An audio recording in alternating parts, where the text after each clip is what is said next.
YouTube video response going out to Reneto, the real reason why I came back to YouTube. And I've been following Reneto for a really long time. I think I first ran into him way back in 2006, and he kind of inspired me to pick up the camera. Just anybody can do it, and start taking video. And so I came on mainly with a webcam, and you can see some of the older videos on this channel go way back. And it was back in the day before all the editing, and almost anybody was picking up their cameras and posting, and it was amazing. So I just wanted to say that I was really surprised to see Renato come back on, and it was nice to see him because it gives you this old timey retro feel. But in a way, I kind of feel like moving forward too. So a lot of times we can think about the past and reminisce in the past and think about how things used to be, but I don't even know if he's going to see this or not, and it really doesn't matter because even back in the old YouTube days, you made videos for people and yourself mostly, and I never made videos to get popular. I made them because I like to make videos and to share my views. But I just remember the whole Reneto family. It was like one of the first families on, and it was all brand new. So not too many people knew if it was the right thing to do or the wrong thing to do. And a lot of times when you're doing new things, you may make mistakes, and not everything's going to turn out right. And even as artists and content creators, back then we had no idea what content creating was, and now it's a thing, which is pretty amazing. But yeah, it just brought back a lot of old timey YouTube memories, and listening to him talk, I kind of missed all the old timey YouTube people who used to be on before it was sold to Google, which that was just an amazing time. It was a wild west. But I just wanted to come on and say hi, and I sat and I watched like 2 hours of his videos, and his excitement, even back then, what inspired me to pick up a camera and make content when I did more often, is very inspiring to do now. And back then, you used to be able to send replies to people, but you can't attach them anymore, not unless you probably actually put the link into the comments.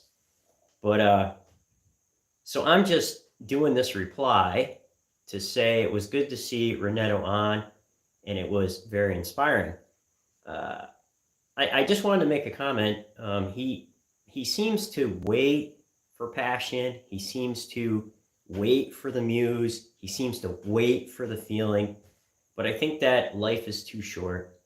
And like the marketing philosopher Seth Godin says, I read a lot of Seth. I've been reading a lot of Seth Godin books and listening to him because I work for a big paper factory, and on the side I run a pottery business, and I'm in the pottery shed now.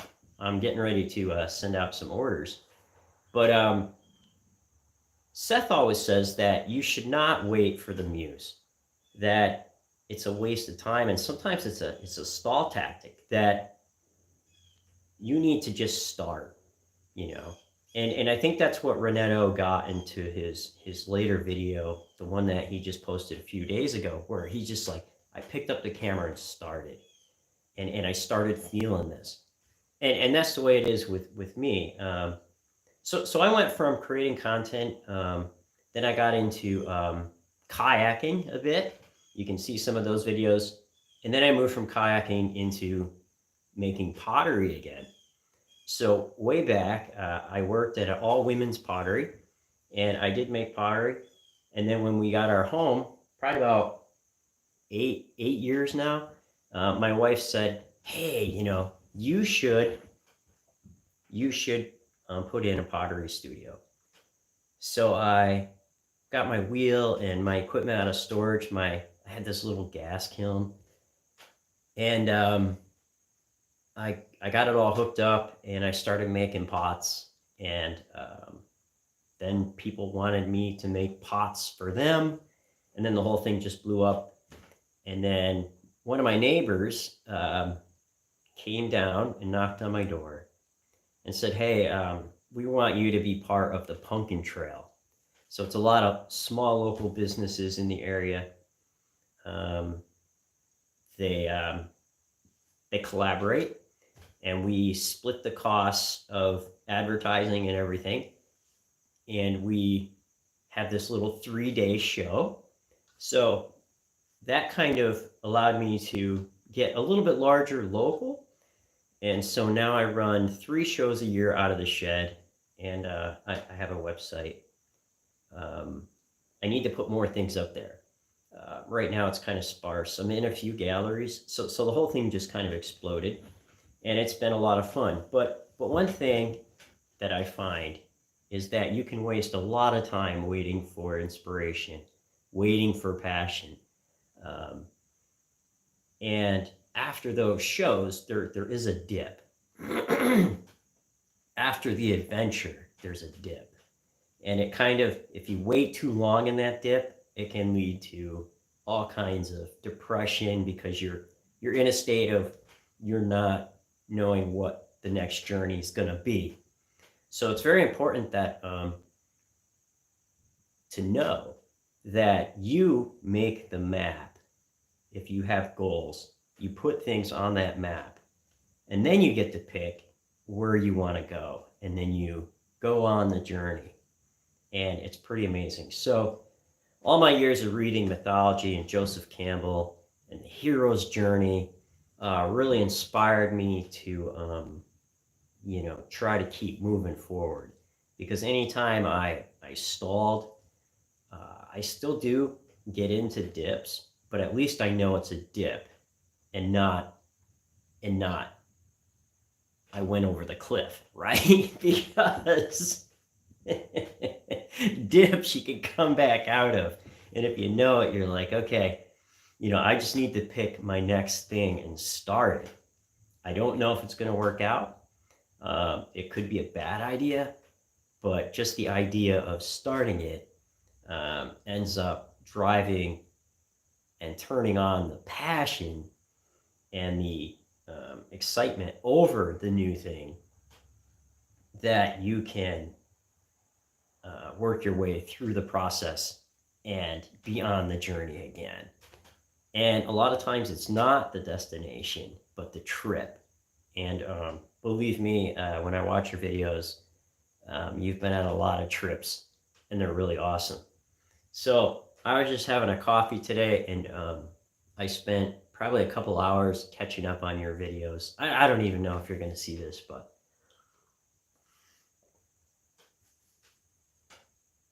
so I'm drinking Folgers.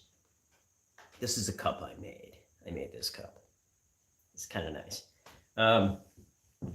Yeah, so it's been going pretty good. Updates. I've been at the paper factory 16 years now, and I think I started watching and participating in YouTube when I started at the paper factory. So I think I've been watching you for like 16 years now, and that's pretty interesting. So then, I know I'm jumping around, but so do you. So then when they asked me to be in the Pumpkin Trail, in the local pottery, I didn't have this building at all. I didn't have a shop. I didn't have any of that. And I made all these little pots, and everything looked like a little shave bowl. And I had no idea if anybody was going to come. I had no idea if anybody was going to buy the stuff. So I put it up on all the little shelves, and I had my doubts. I got the shed put in. I went to the bank, I got a loan to put the shed in.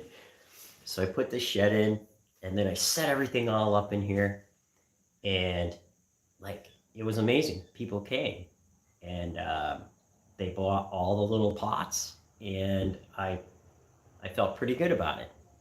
So so then I got into doing a whole bunch of different things, and oh, I made some candles. So you made candles, Renato. I got one here. I'll show it to you.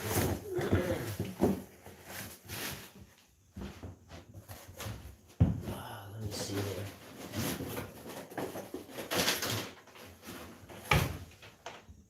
Yeah, so these are the types of candles I made, and so I kind of got a tree carved in the front here, and then wood wicks. So these have been sitting in a box here, and I just have a few more left. I made like 40 of them, and I had a lady pour them for me.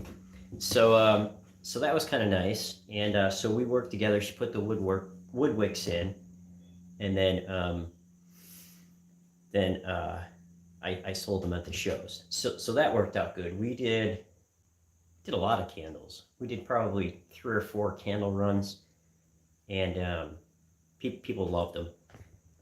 So I kind of need to get on the ball because my next show is in October, and I need to make a lot of pots for that. So been reading a lot of good books, but mostly marketing books and learning about things. One of the people who influenced me quite a bit on the thinking is Donald Miller. And believe it or not, I did not read Man's Search for Meaning by Viktor Frankl. And then I picked that book up and I read it, and it totally blew me away and changed my life. And also, Donald Miller was a story writer, so he knew Joseph Campbell, which is one of my heroes, Joseph Campbell, and so he put all that together into story brand marketing. So now what I do to market, I do story-based marketing and permission marketing rather than doing direct sales. So I'm very excited about what I do, and I try to find new projects. I think one of the last projects I did was I had a gallery show, and I made these Hebrew jars, kind of like little miniatures of the Dead Sea Scroll jars, and I put texts from Isaiah in Hebrew on the sides. So I had 20 of these for a gallery show. This one here I saved back.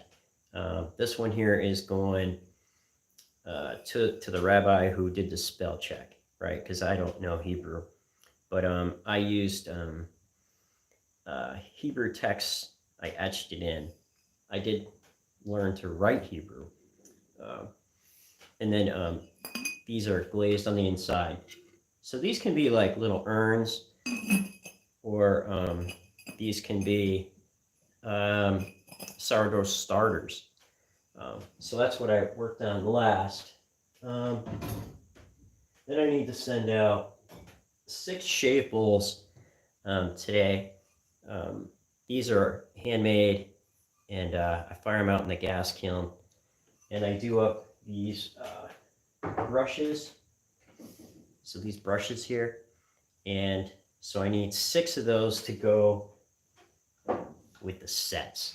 So yeah, it's been a lot of fun, and I had to learn everything, how to fire the gas kilns.